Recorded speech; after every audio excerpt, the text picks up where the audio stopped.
Hello and welcome to my YouTube channel. Today we are listening to yours truly, Johnny Dollar, the Molly K Matter. Great episode. If you like old-time radio shows, go ahead and subscribe to this channel. There's going to be a lot more listening parties coming your way. Today's episode is very good quality. This is great for people who are new to radio and also people who are seasoned radio listeners. Probably better for people who are more familiar with it, unless you're listening to it passively. It's a really great episode, so you can listen to it very actively all the way through. It's very captivating. But if you're not used to listening to radio, it's kind of long. It's a 5 episode series. So maybe only for the people who are familiar with radio, it's a great one. Or also background stuff. Good for the background. Great stuff. Anyway, I Hollywood. hope It's you time like now it. for Enjoy. Bob Bailey as Johnny Dollar. Dave Borger, Johnny, Marine and Maritime Casualty. Hiya, Dave. Awful. I'm in mourning, Johnny, for Molly K. Oh, sorry, Dave. You have my sympathy. Save it. This is money, not sentiment. We had her insured for a cool $500,000. You mean dames come that high these days? No, but a rusty old tub of a freighter does. What happened? She steamed out of San Francisco Bay bound for Yokohama. 20 miles off the Golden Gate, she upended and departed this world forever. Real sudden, huh? Too sudden. I don't like sudden things. Why don't you fly out there, Johnny? Take a look at the remains. Sure, as long as you're willing to pay for it. You're hired, but be careful. Don't get yourself killed. While I'm on an expense account? Dave, you've got a lot to learn.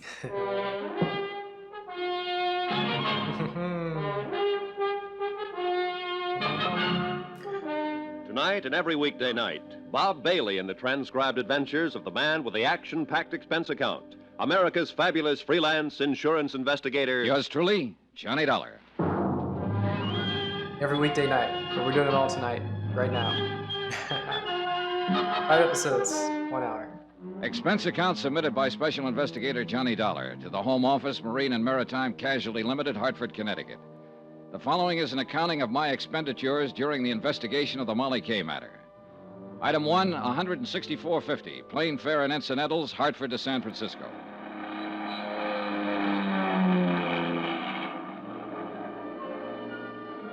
It was mid-morning when I landed, and the city on the 7 hills glittered under the bright sun like a fabulous hoard of jewels. A cool, crisp breeze was driving the usual night's bank of fog out toward the open sea, and the clear waters of the bay danced and sparkled from the touch of the wind. It was a day and a place that felt lusty with life and the joy of living. And yet 36 hours before, the freighter Molly K, with a crew of 43 men, had steamed out across this same bay, passed under the high arch of the Golden Gate Bridge, and disappeared into the gray oblivion of the Pacific, gone down to her death.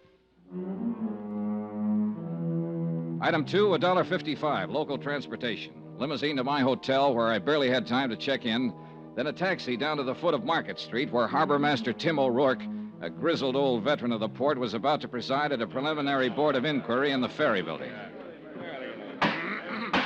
All right, boys, all right, let's have it quiet. Now, all of us know what we're here for, but just to make it official, I have to announce that this is the preliminary hearing of a board of inquiry investigating the loss by sinking of the vessel Molly K. Needless to say, for you that know me, the proceedings are going to be pretty informal. Yeah, you can be sure of that. All right. Now, the bare facts seem to go something like this. The Molly K cleared her berth at Pier 29 at 10:12 p.m. night before last. Destination, Yokohama. Primary cargo, grain. The Molly K was a steel-hulled Class C freighter, oil-fueled, with a steam turbine drive. She was under the command of her owner, Captain Edgar Brawley of San Francisco. Now, is Captain Brawley present? I am. But if you're expecting me to testify to Later, something... Captain, later. All right. At 10:38, the Molly K dropped her pilot and proceeded on out to sea. Fog conditions were reported at the time as medium to dense. Then at 12:49 a.m., the radio operator on duty at the Point Bonita Coast Guard station picked up the first distress signal. Now, I'll call the first witness, the officer in charge of the rescue operation, Lieutenant Commander Barton Fields of the United States Coast Guard. Will you take the witness chair, Commander? Now, raise your right hand, Commander. Do you swear the testimony The you're about inquiry to moved give along, is the whole truth but and not much nothing came but the out that truth, wasn't so help already known. The Coast Guard commander testified that 5 minutes after the first distress call, the Molly K had sent a second SOS, stating she was sinking rapidly by the bow. According to the message, the vessel had struck a submerged derelict. The captain and crew had taken to the lifeboats, and 2 of these were picked up immediately.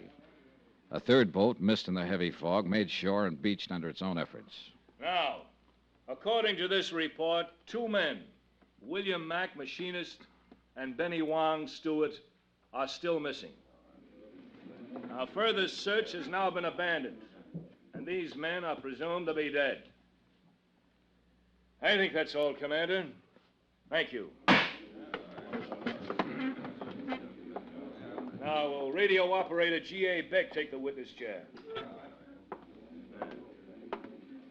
While the testimony went on, I studied the teletypes from the home office that I'd picked up at the hotel.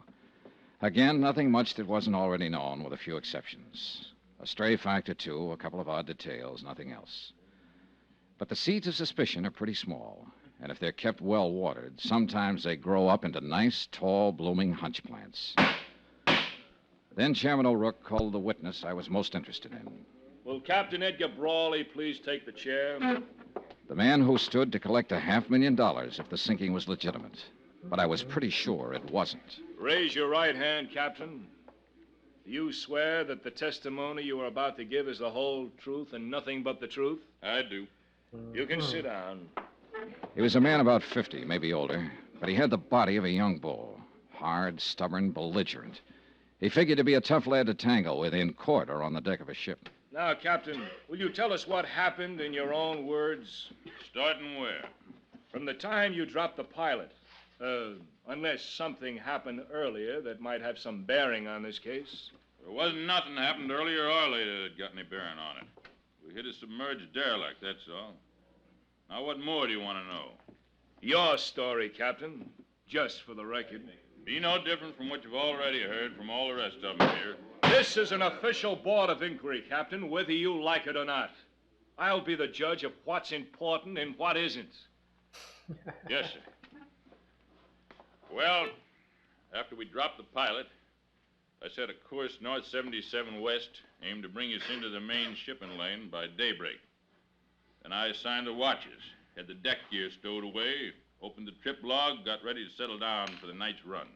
Normal procedure, in other words. That's what I told her. There wasn't nothing that was Go on anything... with your story, Captain. My first officer took over the bridge, like he already told you he did, and I went to my quarters. What was the weather like at the time? Same as it'd been all evening, so foggy you couldn't see 100 feet from the bridge. And you took all the usual precautions prescribed for such a condition? Of course. Go on. Well, it was a while before midnight. I was still in my quarters, awake in my bunk when she hit. It was a big crash, like a torpedo had took us, and the lights went out. We started losing the headway, and a couple of minutes later, the engineer cut the engines and pulled his fires. Water had busted right through number 1 and number 2 bulkheads and was rising fast in the boiler room. Must have ripped half the bottom out of her. What did you do next? I called the engine room gang on deck, and, well, then I give the order to abandon ship. She sank less than 10 minutes after we got the boats off. Well, I guess that's about the size of it. Submerged derelict in the shipping lane. It was an accident, pure and simple. All right, Captain. I guess there's nothing Mr. more Chairman. we can... Mr. Dollar? I wonder if I could have your permission to ask the captain a few questions. Well, it's kind of unusual, but like I said, this is an informal hearing, so, Captain Brawley, Mr. Dollar is a special investigator for the insurance company that holds the policy on your ship. His position here is unofficial, of course, and you're under no obligation. It's up to you. Well, I've told you all I know about it. I got nothing to hide, if that's what you're talking about. Not one single thing. All right. Let him ask till he's blue in the face. Go ahead, Mr. Dollar. Thank you. Captain Brawley, we've heard quite a lot about your last sailing for Yokohama night before last. But there hasn't been any mention of the first time you started to leave, a little over a week ago. Had no bearing on this. Maybe not, but let's talk about it anyway. According to my report, you were 6 hours out of San Francisco when you radioed the Coast Guard to stand by. You had a cargo fire in number 2 hold. That's right. A little while later, you told them you had the fire under control, but you were returning to port. I wanted to check the damage, make sure the ship was sound. Yeah. So you laid up in harbor for a week. You filed a claim with our home office in Hartford for estimated damages of $6,300. Come no more. But when the company appraiser called at your office on Pier 29, you refused him admittance to the ship, and an hour later, you wired Hartford and canceled your claim. That's right. A $6,300 loss, fully covered by insurance, and you suddenly decided not to make any claim for it? I'd have lost more if I had claimed it. How do you figure that? Because I had found out that I'd have to lay up here for another 2 weeks while that sneaking company of yours checked the facts, as they called it. I had a cargo on board. I had a delivery date ahead of me. Couldn't afford to waste 2 weeks. What caused the fire? I don't know. Who found it and reported it? Man named Bill Mack. All right. He was one of the 2 men that drowned when the ship went down. What of it? What are you trying to make out of it? All right, let's quiet down now. Let's have order in here. Now, at the time of the accident, Captain, the sinking, we're led to believe that it was a little foggy out that night. You doubt it? No, not in the least. That's why I can't quite understand how you managed to see that submerged derelict. I didn't see it. Then who did? Nobody, as far as I know. That fog, you couldn't see your hand in front of your face. There was no fog the next day. The Coast Guard searched the area for hours, and they didn't see it either. Well, it probably sunk when we hit it. Just what are you getting at, Dollar? How do you know there was any submerged derelict, Captain? What do you mean? You said there was a big crash. All the crew members described the accident as a sudden hard shock. In fact, one of them, Mr. Hawkins there, who was up forward on bow lookout, said it felt like a blast, like something... No, you don't. Oh, no, you don't. Mr. Hawkins. I didn't say it was no blast. What I said was it just kind of felt like one. You ain't gonna go putting no words like that in my mouth, Mr. Dollar. You ain't gonna get me mixed up in this. Mixed up in what, Mr. Hawkins? Here, whatever's going on, or whatever you're trying to claim is going on. I just don't know nothing about it, about anything. And I just don't want anybody putting words in my mouth, that's all. Claiming I said something I didn't. Well... Just what exactly is it you're hitting at, Mr. Dollar? Not hitting, Captain. I'm saying it. I don't think there was a derelict. I think the Molly K was sunk by an explosive charge placed in a hold. Are you accusing me of that? I'm not accusing anybody, not yet. All right, now let's settle down. Are you claiming I'd sink my own ship just to collect a few lousy bucks worth of insurance? I don't know who did it, Captain Brawley, but I'm going to find out. And whoever it was, they're in it up to their neck. 2 men died when the Molly K went down, so this thing's a whole lot worse than just a crooked insurance racket. It's a case of cold-blooded murder.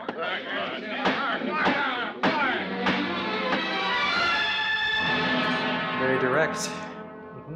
Outside, after the hearing adjourned, I turned west and walked along the Embarcadero. I looked at the crowds and the sunshine and the seagulls out over the bay. It was all brisk and bright and cheerful. But I felt cold in the pit of my stomach. They were scared in there, all of them, scared to death. The smell of fear in that hearing room was so thick you could cut it with a knife. And I meant to find out why.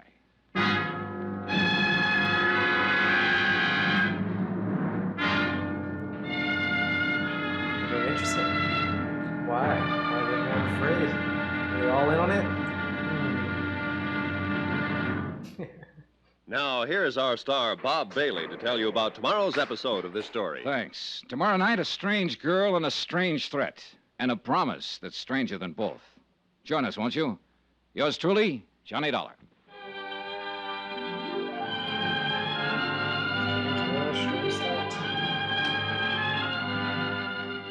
Yours truly, Johnny Dollar. Throwing a dame. From Hollywood, it's time now for Bob Bailey as... Johnny Dollar. You don't know me, Mr. Dollar, but you're going to. Well, I can hardly wait. You won't have to wait. I want you to meet me tonight. Where? On the waterfront. 9 o'clock. Yes? It's dark down there at 9. It might be dangerous. Are you scared? Strange women always scare me. Where on the waterfront? Pier 29. That's where the Molly Kay was birthed before she sank. Molly Kay was my mother. Meet me at 9? I don't know. Blind dates never work out for me. I'm always sorry afterwards. You won't be sorry this time. Is that a promise? That's a promise. Johnny. Okay.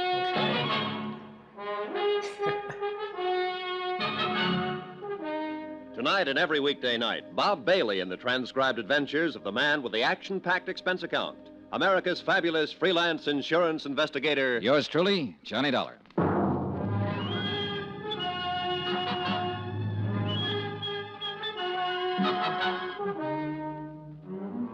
From Special Investigator Johnny Dollar, present location San Francisco, to the Home Office, Marine and Maritime Casualty Limited, Hartford, Connecticut. Assignment, the Molly Kay matter. Expense account continued. Item 3, $4.65. Food. I needed it. It had been a rough day, rough from the standpoint of legwork. I'd covered most of the usual sources and usual angles, and for all I learned, I might as well have stayed in bed. The freighter Molly Kay had sailed out of San Francisco Harbor and gone down in the Pacific, and nobody wanted to talk about it. They were all too busy shaking in their boots and looking over their shoulders, scared to death. I was even beginning to look over my shoulder. Item 4, 70 cents, taxi to the Embarcadero. Sure, I kept that blind date. I wouldn't have missed it for the world. It's not. Here, keep the change. Oh, $1. It was dark and lonely along the waterfront. The fog was down, drifting in off the bay, dimming the scattered streetlights with a damp haze and muffling the sounds of the city. Alcatraz, lost and hidden somewhere behind the murky, wet blanket, kept sounding its mournful warning across the water. And the night gulls seemed to cry out in answer to it. I crossed the siding tracks and headed toward Pier 29 and toward whatever was waiting for me there. Or whoever. The office and warehouse of the Brawley Shipping Company, owner of the Molly Kay, was about halfway out the pier. I'd been there earlier in the day and found it closed and locked. But there was a dim light burning there now. I headed toward it. Just about then, as I passed under the last wharf light and turned toward the office door, I started to get that old feeling. I'd had it before in other places. Once in the heart of an Orinoco jungle, in an alleyway in the Casbah of Algiers, one time in London Soho, and again in Suez. Somewhere, close by, hidden by the fog and shadows, there was somebody watching me. I stood listening, straining to hear some telltale sound in the darkness. Nothing. But there were a dozen hiding places within a radius of 50 feet, and I wasn't fool enough to start searching them, not knowing what I'd find. I turned to open the door to the Brawley office. Get your hands up, Mac. He'd been standing behind a post right beside the door. Okay. Now, what are you prowling around here for? I was restless, couldn't sleep, and I loved that foghorn. Wanted to get close to it. Knock it sort off, wise guy. This is a gun in your back, not a peppermint stick. Oh, don't say things like that. I faint easy. One more smart crack it. Wait a minute. Turn around toward the light. Sure. I'm always glad to oblige. Just sucker up. All right, come on, let go of it. Stop it, you... Let go of that gun. You're gonna break my... All right. Come on, get up, get up. Come on your feet. Get up. Okay, Dollar. So they're right about you. You are tough. Is that what they say? Tough guy. I've heard it around. Then how come you jumped me? I didn't know it was you, not till you turned toward the light. Just saw somebody was prowling around the office here. Who's there? What's going on? It's all right, Ellen. Dean, what are you doing here? I could ask you the same thing. Why, I just came down to do some work on the books and... Oh. This is that insurance investigator, Johnny Dollar. Yes, I know. What do you mean you know? I asked Mr. Dollar to meet me here tonight. Why? What are you up to? Nothing. I wanted to talk to him, that's all. Down here alone, at this time of night? Dean, suppose we talk about it tomorrow. Okay. That's the way you feel. Not a matter of how... We'll discuss it tomorrow. All right. Oh, the gun, Dollar. Do I get it back? Oh, sure. Here you are. Don't let anybody take it away from you now. Don't worry. They won't. I'll see you tomorrow, Dean. Yeah. Yeah, sure. Come in, Mr. Dollar. I followed her into a suite of offices that were a lot plusher on the inside than they were on the outs. Mahogany paneling, leather chairs, rugs, sofa, an open fire burning. Small, but cozy, like the girl herself. So we talked. The weather, the fog, the weather yesterday, how we like San Francisco, sparring-type talk. Then finally came the tip-off that we were going to get down to business. Would you like a drink, Mr. Dollar? I poured scotch for both of us, and the clink of ice served as opening bell for the first round. Mr. Dollar sounds so oddly formal. Do you mind if I call you Johnny? Johnny it is. And you? Ellen Brawley. I guess I am a little slow in introducing myself. But it upset me. Dean being out there, I mean. And acting the way he did. You're Captain Brawley's daughter. Yes. As I told you on the phone, Molly Kay was my mother's name. Father thought the world of her. It broke his heart when she died. Later, he named his ship after her. And now the ship is gone, too. Yes. Ellen, what about this man you call Dean? How does he figure in this? Dean Sutton, he's an exporter. I've known him for some time. He's not usually the way he was tonight. Jealousy always makes a difference. Jealousy. Sure, it's stuck out all over him. He just does business with my father. It was his cargo that sank with the Molly Kay. Grain, bound for Japan. Oh, I see. I've gone out with him quite a lot, but he takes far too much for granted. I'm a free agent, Johnny. I call my own shots. Yeah, I guess you do. So tonight you call me. I heard about the hearing. How you questioned my father. Accused him of sinking his own ship to collect the insurance. I didn't accuse him. It amounted to that, didn't it? I said I was sure somebody had done it. He put the shoe on his own foot before I even had it out of the box. What makes you so sure? Oh, a lot of little things that don't add up. What little things don't add up, Johnny? Oh, this and that. Did you know your father put a heavy mortgage on the Molly Kay 7 months ago? How did you find out? Bureau of Records, Maritime Division. Know when the mortgage comes due? Next month. He had to install new boilers. That's why he did it. And he'd have been able to pay it off after this last voyage. He'd also be able to pay it off after he collected the insurance and have a lot left over. You're wrong. You don't know my father. No, I don't. Do you know who holds that mortgage? A woman named Lu Tang. That's right. Better known as Shanghai Lou. She owns a nightclub up in Chinatown. Quite a girl. You know her? Very well. All right, Ellen, let's quit circling around and get to the point. What's on your mind? I don't know. Nothing, really, I guess. I just wanted to tell you that you're wrong. About my father, I mean. If the Molly Kay was sunk deliberately, he had no part in it. I'll make a note of that, even though your opinion may be a little bit prejudiced. Well... Are you leaving? Might be a good idea, don't you think? Wait. Johnny. Yeah? I was sort of hoping we'd be friends, maybe. Oh, I feel very friendly toward you. Do you, Johnny? Okay. As much as this. Oh. That much, Johnny? That's pretty friendly. I told you. I call my own shots. I know. But you didn't tell me you're engaged to Dean Sutton. I found that out from a newspaper It file. was all a mistake. It was his idea. And I thought you always called your own shots. Don't go, Johnny. I promised you on the phone that if you came, you wouldn't be sorry. I'm not. Good night, Ellen. Just trying to hold him up from somewhere? Outside on the pier, the fog was thicker than ever. The wharf lights were dim glows in the swirl of mist, and sounds, even close ones, were muffled and hollow. I couldn't figure Ellen Brawley, at least not completely, where she stood in this and the reason for the pitch she'd made. I left the pier and turned west along the Embarcadero. Mr. Dollar? Huh? Over here. Get out of the light. Evening, sir. You're out late, Mr. Hawkins. Well, I was waiting around. I kind of wanted to talk to you. I saw you come in the taxicab earlier. All right, let's talk. I hope you don't hold it against me, jumping up in the hearing room that way, but I was scared. Scared of what, Mr. Hawkins? I don't rightly know. That's the trouble. But there's something strange going on, Mr. Dollar.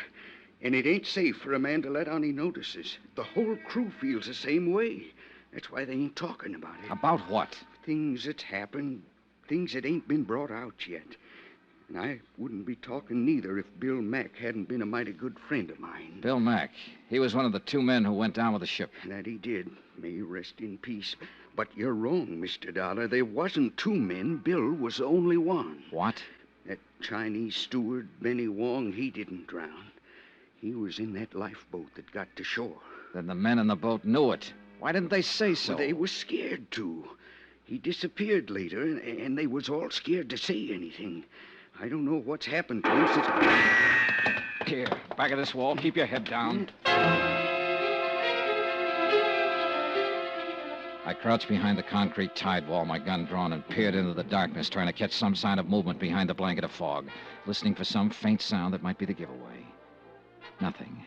And to go hunting in those shadows against somebody who knew the waterfront would be about as healthy as stepping out in front of a truck. I gotta get out of here, Mr. Dollar. I gotta get away from here. Hawkins, wait! I ain't doing any more talking. And it won't do you no good to ask. They know every move a man makes. I got nothing more to say. All I want is to stay alive. So that was that. Fear again. He was scared to death. Big conspiracy. And I couldn't very well blame him. That shot had come close. But there was one thing Hawkins hadn't thought of. I had. And I didn't like the thought.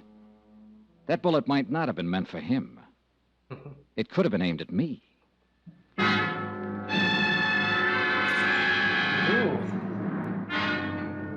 Who do they want to take out?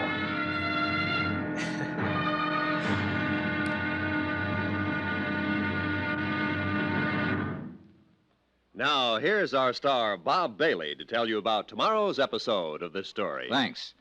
Tomorrow night we find out that a dead man can tell a tale. It all depends on how he died. Mm-hmm. Join us, won't you? Yours truly, Johnny Dollar. Certainly depends on how you die. Interesting. Is the lady Eleanor? She trying to keep Johnny away from something? And who's watching and trying to shoot? Many mysteries. From here. Hollywood, it's time now for Bob Bailey as... Johnny Dollar. Guess who, Johnny? Lou. Lou Tang. When they told me you had called, my heart jumped and beat faster. It has been a long time. Too long. Hey, look, I want to see you, Lou. Where are you? They only gave me a phone number. It's a waterfront bar, foot of Drum Street, Sailors Hangout. Then I'll call a taxi. No, wait there. I've got a drunk on my hands. Well, get rid of him. Or of her. Can't do it, honey. This is a valuable drunk. You wait. I'll get there as soon as I can. And look, will you do me a favor, Lou? Anything you want, Johnny. Well, there's a man named Benny Wong. I think he's been hiding out in Chinatown for the last 2 days. Can you find him for me? So that is why you're here. The sinking of the Marley K. That's right, Lou. Too bad, Johnny. I'm sorry to hear that. Awfully sorry. Interesting. I'm impressed by the accent. It was actually pretty good. It was not over-exaggerated. Tonight and every weekday night, Bob Bailey That's in the typical. transcribed adventures of the man with the action-packed expense account. America's fabulous freelance insurance investigator... Yours truly, Johnny Dollar.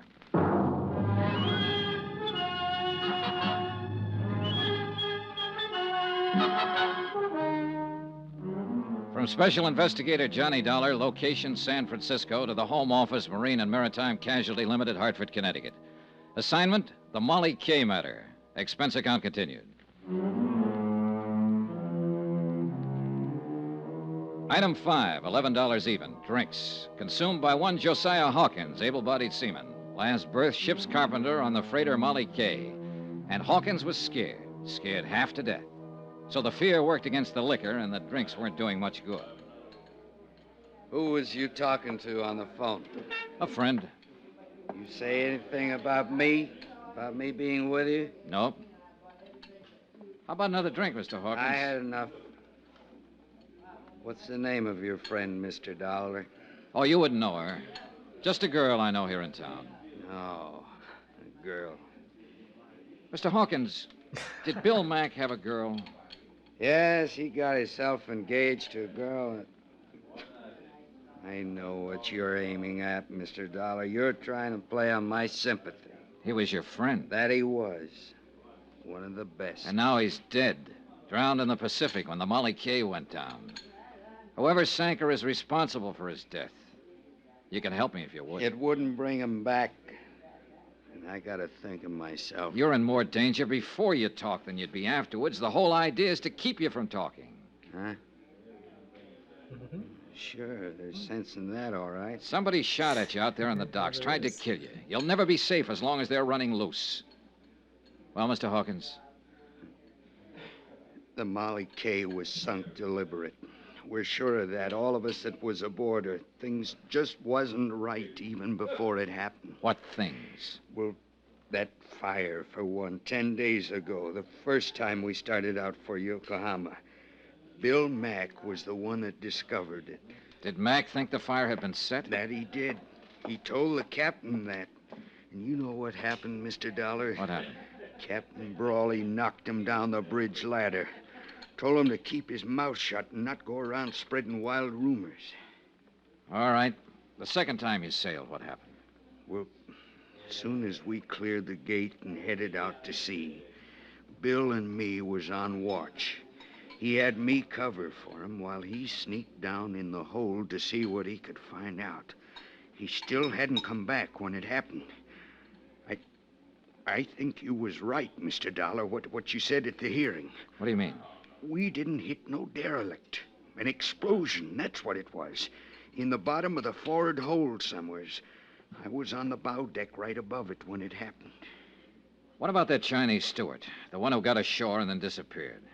Did you notice anything special about him? Benny Wong? Yeah. No. We was only a couple of hours out of port. I don't even remember seeing him. One thing, though, that seemed kind of funny at the time. What was that?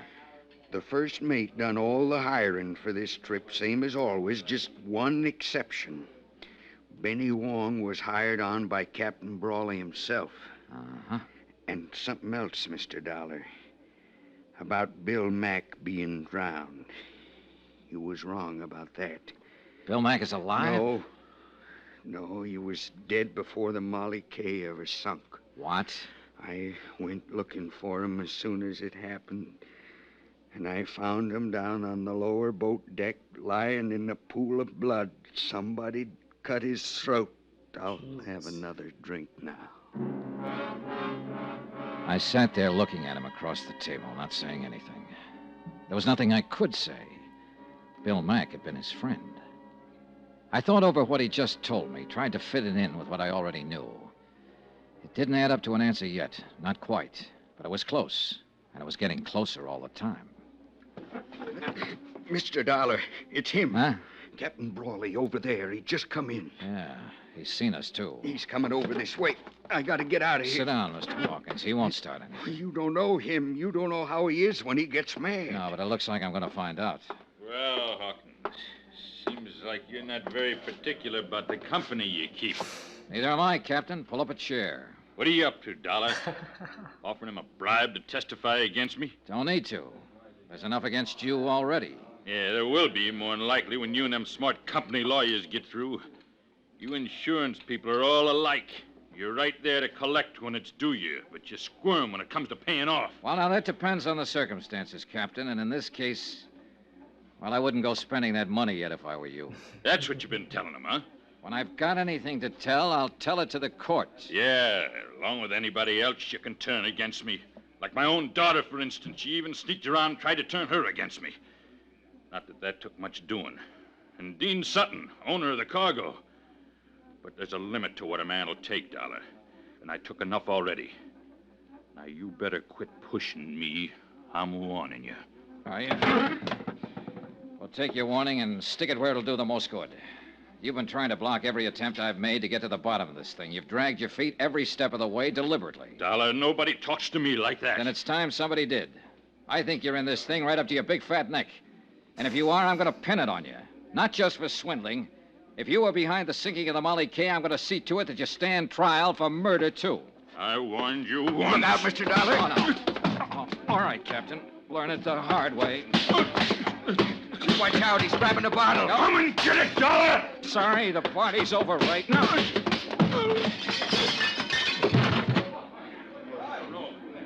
You better get out of here, Hawkins. He's not going to feel very friendly when he comes to. You're the only man I ever seen stand up to him, Mr. Dollar. There was one other one. Bill Mack. I left Captain Brawley lying there on the floor. They were throwing water on him when I walked out. I hadn't wanted the fight, but there'd been no choice. And it had given me one new fact to fit in. The captain's coat fell open when he hit the floor. And I saw he was packing a gun. Uh-oh. See the shooter? Expense account, item 6, 80 cents. A taxi fare to Chinatown and a rendezvous with Lou Tang. Shanghai Lou. A strange woman, this one. Wise, shrewd, and alert. Hard and tough when she feels that way. Soft as a kitten when she feels that way. Oh. Her nationality, history, age, nothing certain about any of that. But there's one thing that is certain. She's the most beautiful woman I've ever known. It is good to see you, Johnny. How long has it been? Last year, Lou, in Paris. How could you forget? I didn't forget. I only wanted to see if you had. Kiss me, Johnny. Oh. I came here to talk business. Oh, business. I don't feel like talking business. Simmer down, baby. Let's get married. All right. But first, When? let's tomorrow. Now, if Why you'll- not tonight? Too late. We'd have to wake somebody up. Always problems, reasons. I don't think you even want to marry me. Sure I do. I've been mad, too, for years. Then why didn't you in Paris? Lou, it's no time to go into that again. Look, I'm on a case, a rough one. And it's just possible that you may be mixed up in it. Johnny, I did not sink the Molly case, so there you are. That takes care of the business. Let's get married. Will you sit back down there? That does not take care of the business. What more do you want to know? Several things. Benny Wong, for instance. That man you asked me about? Yeah, they said he went down with a Molly K, but I found out different from one of the crew. I have not found Benny yet, but I have people looking, so why don't you and I... Lou, I've known you too long. You're not fooling me. Fooling you? The patter is good, but it's not covering the fact that you're bothered. You've always bothered me, Johnny. That's not it. How do you figure in this thing, Lou? I don't really know what you mean by this thing, Johnny. You had a pretty heavy stake in the Molly K. A $100,000 mortgage loaned to Captain Brawley. A sound business deal, that's all. I have investments in many ships that sail out of San Francisco. Ah, and of course the investment was covered by insurance. Naturally. I made sure of that before I advanced the loan. Don't let the soft brown eyes fool you, Johnny. I'm a hard-headed businesswoman. Yeah, I know. It was a business deal, nothing else. Showed every chance of being a profitable voyage. He was carrying a cargo of wheat. The Tokyo grain market has been advancing steadily for 3 months. As to what happened, I don't know anything about it. I don't understand it. That's straight, Johnny. That's all I know. What about this fella, Dean Sutton? Do you know him, Lou? I've met him. I understand he's engaged to Captain Brawley's daughter. But beyond that... Pardon me a moment. I'll see who it is. The visitor was a young Chinese lad. She stepped outside to talk to him, and I lit a cigarette and waited for her. I thought over what she'd said, tried to see behind it, and to decide whether to believe it or not. Lou Tang was not a person you could push. I stood up when she came back into the room. You're not leaving, Johnny. Yeah, I think I'd better. But you'll see me tomorrow? You know I will. What if I were mixed up in this? Would you send me to jail? You know the answer. Yes. And you're the only man I know who would.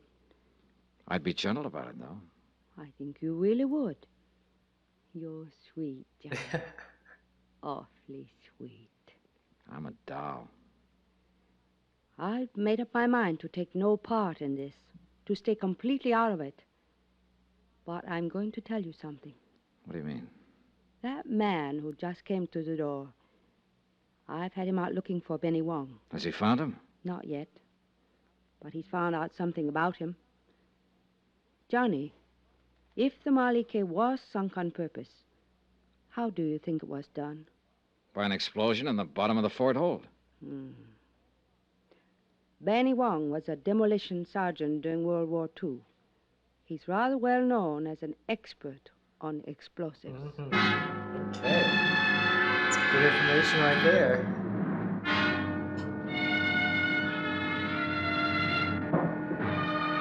Benny Wong did it. Now, here's our star, Bob Bailey, to tell you about tomorrow's episode of this story. Thanks.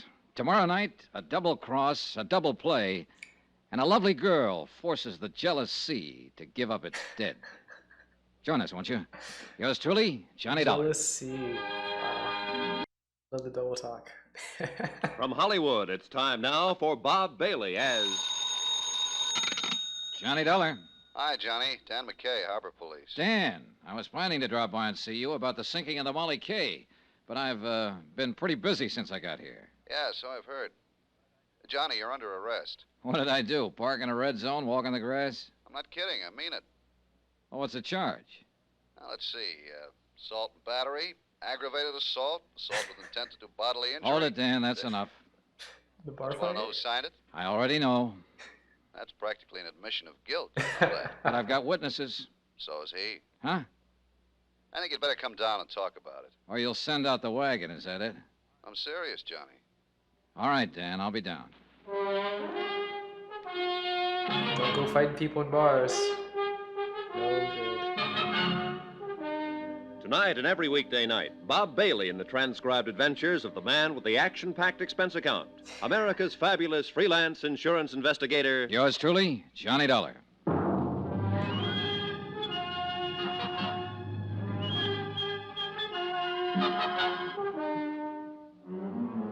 From Special Investigator Johnny Dollar, location San Francisco, to the Home Office Marine and Maritime Casualty Limited, Hartford, Connecticut. Assignment, the Molly K matter. Expense account continued. Item 7, a mere 60 cents. Taxi from my hotel to the foot of Market Street and headquarters of Inspector Dan McKay in charge of Harbor Police. I'd known Dan for years, well enough to realize that knowing him wouldn't make any difference. Not when he had a warrant to serve. I knew the charge wouldn't stick, of course, but it could slow me down. And I figured that was exactly why it had been filed. You may be right, Johnny. Maybe Captain Brawley did file charges just for nuisance value. Keep you out of his way for a day or two. That's exactly what he did. Nevertheless, the charge was filed, and a warrant has been issued. So what are you going to do about it? I know what I'd like to do about it.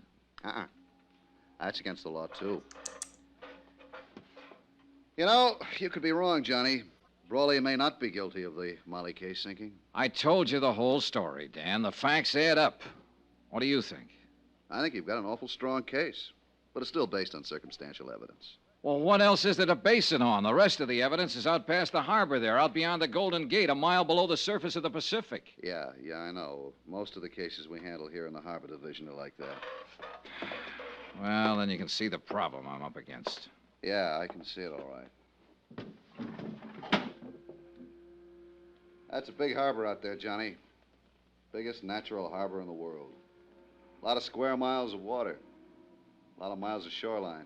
And a lot of ways of covering up a crime. As far as disposing of physical evidence, it's true. Body can be thrown into the bay, a weapon, so on. Sometimes we recover it, sometimes we don't. It's tough, Johnny. Yeah, I imagine. Real tough. Hey, that's the SS Maritonia, arriving from Ceylon, Java, the Philippines. She'll dock at Pier 14. The cargo is probably spices, mahogany, raw ore. Nice-looking ship. Beautiful. They drive me crazy, Johnny, watching them here from the window. I should have gone to sea. Oh, well. Anyway, since we don't have physical evidence in a lot of cases, we've learned to rely on other things. Such as? The human elements, Johnny. You've turned up a lot of facts, true. You've made a good deal more progress on this case than I have. Than you have? What do you mean? Tim O'Rourke sent me the report of the inquiry board. I've been working on the case ever since. Now, you got a pretty convincing bunch of facts. But I know Captain Brawley. By reputation, at least. Look, Dan, I know what you're getting at. People who know Brawley think he's honest. O'Rourke said the same thing. Right.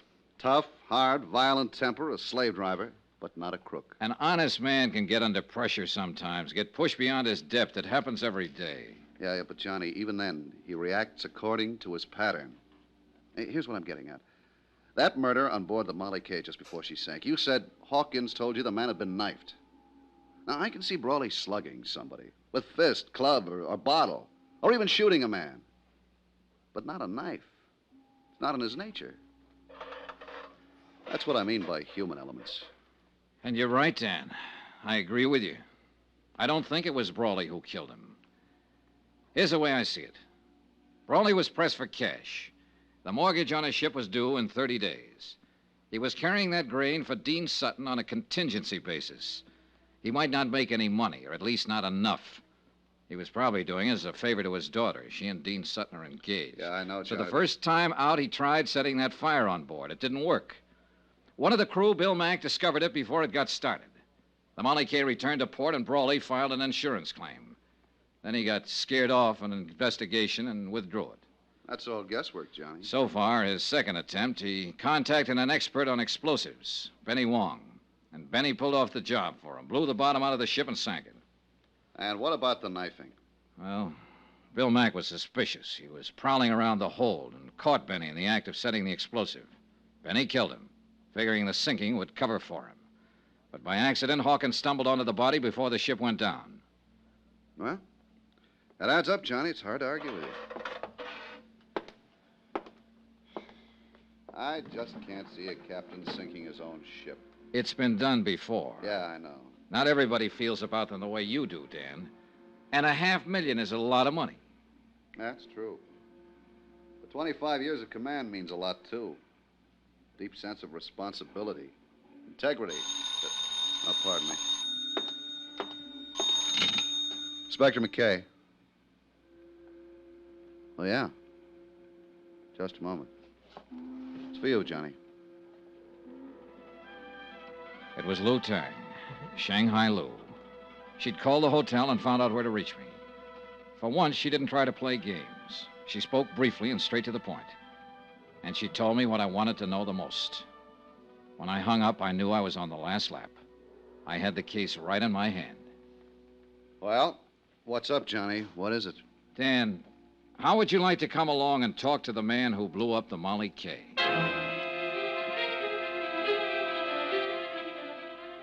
Item 8, 80 cents. Another taxi. A short run from the foot of Market to Fisherman's Wharf. Lou Tang's spies had told her Benny Wong was holed up in a back room of the Fa Song Fish Company out on the docks. And they said he was scared, armed, and dangerous. There's the Fa Song layout, Johnny. Right there, the warehouse in the end. Yeah. Well, let's go around the gangway. Lou Tang said the room was on the back corner. Say, Johnny, why don't you wait here? Let me take him. This kind of thing is part of my job. But he's my pigeon, Dan. I found him first. There's a door at the back. That must be it. Yeah, only one it could be. Besides, I'm under arrest. If you left me alone, I might escape. Yeah, sure. You got a gun, Johnny? Yeah. All right. Let's go. We moved quietly up to the blank wooden door opening onto the gangway over the water. There were no windows in the back wall, so we were certain we weren't being watched from inside. We stopped at the door, and McKay reached for the knob and tried it gently. It's unlocked. Good. You ready? Yeah, go ahead. Hey, what? Hold it, police officers. Drop that gun. Drop it fast. This doesn't look much like Benny Wong, Johnny. No, it doesn't. Now, look here. What do you do, Dean? Go around with a gun in your hand all the time? You're making a mistake, Dollar. I don't know any more about this than you do. Any more about what? What are you doing here, Never Dean? mind, Johnny. Here's what he means. Huh? Oh. Well. So we don't talk to Benny. Shot 3 times. Yeah. Any one of the bullets would have done the job. You weren't taking any chances, were you, Dean? Doesn't look good, I Dean. didn't shoot him. I just got here. How did you know where he was hiding? I didn't. I didn't know anything about him. I got a phone call. Somebody said to meet them here. Said they'd give me the lowdown on the sinking of the Molly K. What somebody? Who was it? I don't know. Man or woman? Man, I think. Voice was muffled, so I came here to meet them. And we find you standing over a dead man with a gun in your hand. I found him like that. I figured it was a trap. I don't know anything about it. Oh, no, of course you don't. You're just a babe in the woods. Hold it, having Johnny. Barking up a wrong tree. What do you mean? This man's been dead for several hours. Since early morning, I'd say. And he was shot with a .45. This gun of Sutton's is a .32. Okay. All right. So that's that. Okay, Dean. Johnny, what was the caliber of the gun you saw Captain Brawley wearing? A .45, Dan. I'll put out a bulletin and we'll pick him up. Wind up. The bets were all in. There was nothing more ahead but the showdown. Dan tore up the warrant on me, of course, and I went back to my hotel room to wait it out. That seemed the safest place to be. Brawley would be desperate now, half out of his mind.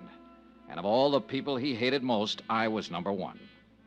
So I lay back on my bed and waited. I reached my gun from the lamp table, moved quietly over to the door, and took hold of the key. Who is it? Let me in, Johnny. Ellen. Just a second. Come on in. Has he been here, Johnny? Has who been here? My father. The last time I saw the captain, he was lying unconscious on a barroom floor. I just put him there. That was last night. Yes, I know. Well, what made you think he'd be here? I don't know. Guess I thought... I don't know what I thought. Oh, easy now, honey. I'm scared, Johnny. Hold me, please. I'm so lonely and scared. It's all right, Ellen. Easy now. He came home last night after he fought with you. He was furious. Then he left again, and I haven't seen him since. Does he have his gun with him? I guess so. I don't know. I don't know anything. Help me, Johnny, won't you? Of course I will. Hold me tight. Kiss me. Ellen, Last honey, night when you kissed me, I wasn't scared then. I wasn't lonely. Look, honey, would you... Hold me, Johnny. Closer. Wait a second. Not sure about this, Ellen. Johnny Dollar. Dan McKay, Johnny. Yeah, Dan. We picked up Brawley on the waterfront a half an hour ago. Thought you'd want to know. What's he say? Denies everything. Says he was home asleep all night. Says his daughter will back him up. I happen to know different on that. Yeah, I figured he was lying. We'd already been out to his house. Found his gun. It's been fired 3 times, Johnny. And the bullets match. When Ellen Brawley left my room a while later, I still hadn't told her about her father's arrest. I didn't have the heart. She'd tried her best to protect him, cover for him. She'd have done anything to save him. And yet, the irony was that every move she'd made helped tighten the case against him. The scent of her perfume still hung in the air after she'd gone. It was a strange scent, subtle, disturbing. So, I began to feel uncomfortable, on edge. There was something familiar about that scent. And finally, I tagged it. I'd noticed that same perfume in the room on the wharf, where Benny Wong lay murdered. Ellen do it? Oh, no. Could it have been her? Shooting the whole time? Why would she try to shoot at him if... Now, here's our star, Bob Bailey, to tell you about tomorrow's episode of this story. Thanks. Tomorrow night, a deadly rendezvous on the fog-shrouded waterfront, and an explosion that rocked the city. The payoff. Join us, won't you? Yours truly, Johnny Dollar. We certainly will join you. From Hollywood, it's time now for Bob Bailey as... Johnny Dollar. Johnny, I've got it for you. Lou Tang. Good. What did you find out? That prices on the Tokyo grain market did break suddenly, about 3 weeks ago. 3 weeks. Uh-huh. Reason, oversupply. The price has been holding since, at about 60% of the peak. A 40% drop, big enough to cause the damage. What damage? The sinking of the Molly K, a double cross, a frame-up, murder. It's as clear as crystal, Lou. Come see me later tonight. Tell me all about it. All right. Or at any rate, come on, tell me about something. About a certain night in Paris, maybe? I think I'd like that very much, Johnny. Wait for me, Lou. I'll be there later. You can count on it.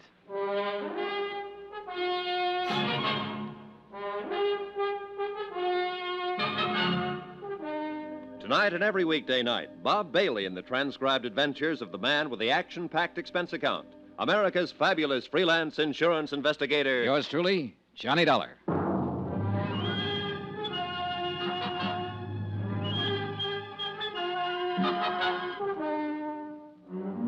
From Special Investigator Johnny Dollar, location San Francisco, to the Home Office, Marine and Maritime Casualty Limited, Hartford, Connecticut. Assignment, the Molly K matter. Expense account, final page. Item 9, 770, long-distance calls to Hartford and New York. I was pretty sure before I called, but I had to check on it. It checked. Item 10, 80 cents, taxi from my hotel to the waterfront office of Inspector Dan McKay, Harbor Police. It's a funny deal, Johnny. I can't figure. Captain Brawley is clammed up tight. Won't answer any more questions. Doesn't want a lawyer. Won't even talk. It's a funny deal. Not when you consider the fact that he's innocent. What?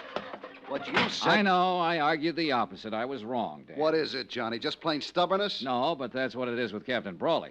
Maybe that's the tip-off, his stubborn bullheadedness. The human elements you mentioned. How you figuring it? If Brawley were in a money jam, he'd never scheme and connive at planning a thing like that of sinking his own ship. He's too stubborn. And besides, he wasn't in a jam, I'm sure of it. Well, no, wait a minute. He had a $100,000 mortgage to meet. I finagled some information out of the bank. The Brawley Shipping Company has a free balance of nearly $150,000 in cash assets. But look here, Johnny. No, you look. I started out with a motive, and I built a pretty strong case on it. Even you agreed. Mm-hmm. Everything pointed toward Captain Brawley. Sure, because somebody was helping things point toward him. What do you mean? It wasn't just the ship itself that was insured. I'm still lost, Johnny. Keep talking. All right, look. That cargo of grain was also insured. By the owner with another company, not mine. And for top market value, full price. Yeah, well, keep talking. All right. The Tokyo grain market broke just 4 days before the Molly K was due to sail the first time. The shipper stood to lose nearly half his investment if the grain reached Yokohama at that time. Well, it didn't reach there. It's lying out there on the bottom of the Pacific. Net result, instead of taking a loss because of price, the shipper gets full price from the insurance company. It adds up, Dan. Yeah, it sure does. Mm-hmm. The shipper. I think Captain Brawley suspected him, too. That's what kept the old captain on the prod. His ship gone, under suspicion for the sinking, yet not wanting to hurt his daughter. He was caught right in the middle. But keep on holding him to make it look like we still think he's the guilty party. Well, it's that girl of his I feel sorry for, Ellen. She's the one caught in the middle. Yeah, I know. And it's going to be rough on her when she finds out. Engaged to a killer who's been using her to smash her own father. Great setup. Yeah. This whole time. I'll get a bulletin out. We'll pick up this Dean Sutton and bring him in. Yeah, but you know something? It'll be awful hard to pin it on him. Need evidence, something definite. Look, why don't you let me have a go at him first? Well, it's out of the question, Johnny. Of course, if you should happen to find him before we do. Well, yeah, I might just do that, Dan. In fact, I've kind of got a hunch I will. It was a hunch, but it might be a good one. I left Dan's office and walked east along the waterfront, following the long curve of the Embarcadero with its miles of docks and wharves. The night had settled down over the bay and the city, and with it a dark, damp blanket of fog, even heavier than the night before. And because of that and other reasons, I felt cold and lonesome and alone.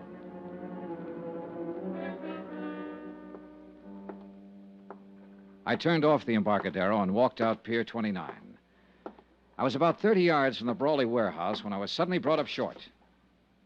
On the water below me, tied to a wharf piling, was a light cabin cruiser rocking gently with a swell. It had no business being there. Pier 29 was a commercial berth. My hunch was right. I moved quietly to the edge of the wharf and stood watching the little cruiser for several minutes. There was no sign of life, no sound.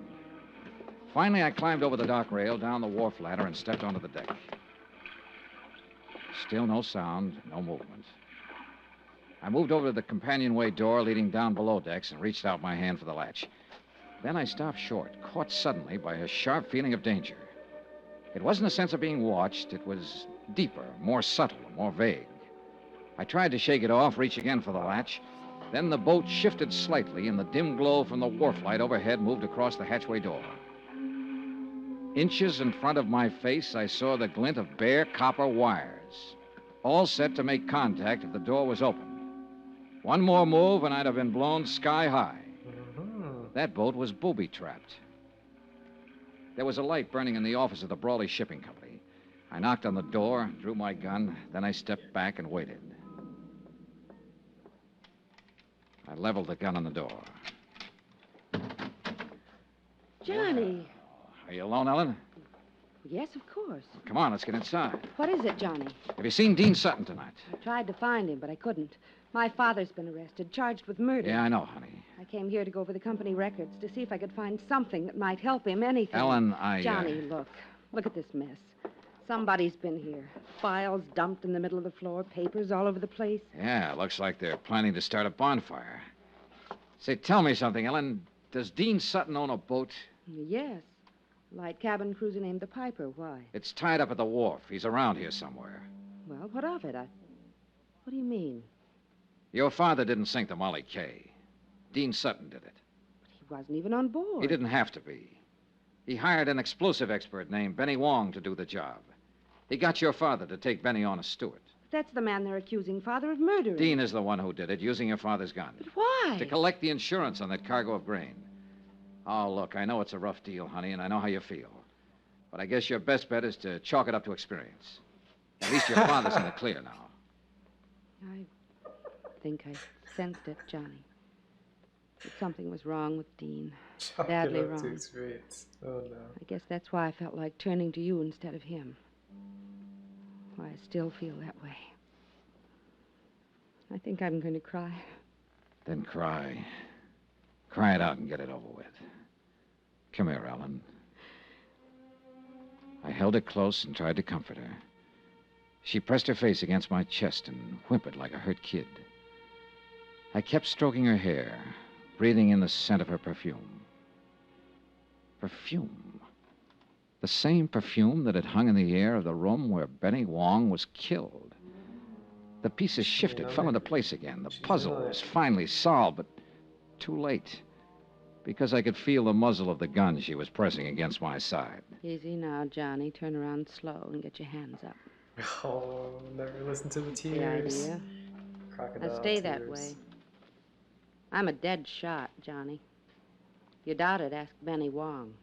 Right under my nose. Right from the start. How wrong can a guy be? As wrong as you were, Johnny. It had to be you. Had to be. There was no chance for Dean to steal your father's gun and then return it. Not unless you were in on it with him. It was my idea.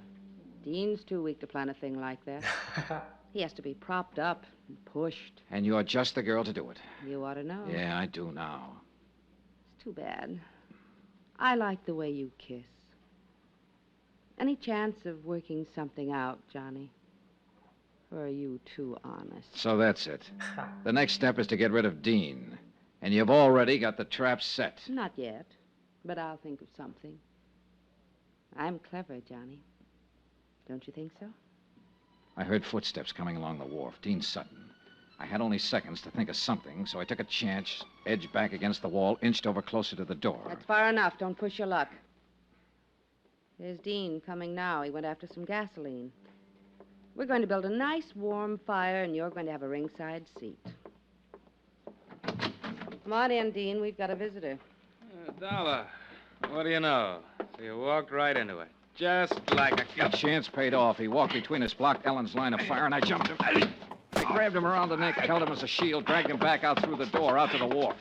Dean! Break loose! Let me get a shot at it! I was trying to get clear of the light before Ellen could blast me with that gun, and I made it. But Dean broke loose, came in me swinging. He slipped and staggered up against the dock railing.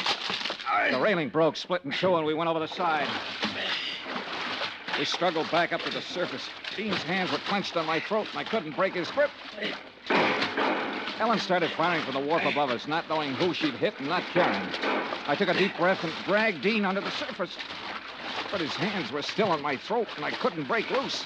My lungs were bursting. My strength was going fast. I brought up my knee. He fell away from me. I was free to fight my way back up to the surface. I swam around in circles, getting my breath, watching for Dean, but he didn't come up. He didn't come up for 2 days.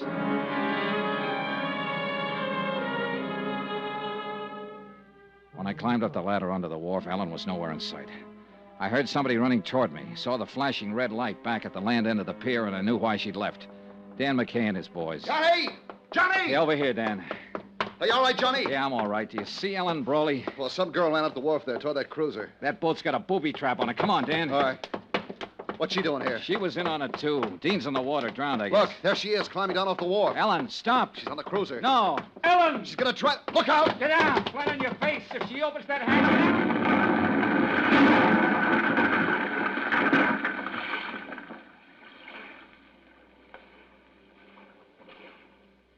Blown to bits. Booby trap. They had it rigged for me, and she... No. She didn't know about it. That wasn't meant for me. They were both pulling a double cross. Dean set that trap for her. Everybody's pulling the double cross. Can never End of trust expense account, criminals. except hotel and plane fare back home. Total $547.60. Well, it looks like the company pays off on this one, Dave. The ship owner was innocent. But you'll make it back. I really feel sorry for Captain Brawley. Mhm. He commanded his own quarterdeck for 25 years. Strong and proud and unafraid. He had a wife once named Molly Kay, and a ship named Molly Kay. And he had a daughter, too. And now the sea has taken all of them away from him and left him cast up on the beach, a broken old man. Bitter, beaten, alone. Yours truly, Johnny Dollar. That's pretty sad. This is like it's a real heavy ending. Hopefully this guy gets some really good therapy. Jeez. Business is Now, life, his here's our daughter. star, Bob Bailey, to tell you about next week. No. We don't need to hear about next week. We don't want to be tempted to listen to more. But we are tempted to like and subscribe and comment. Notification bell, because there's going to be more of this from me, not necessarily more from Johnny. That was fun. I thought of a song.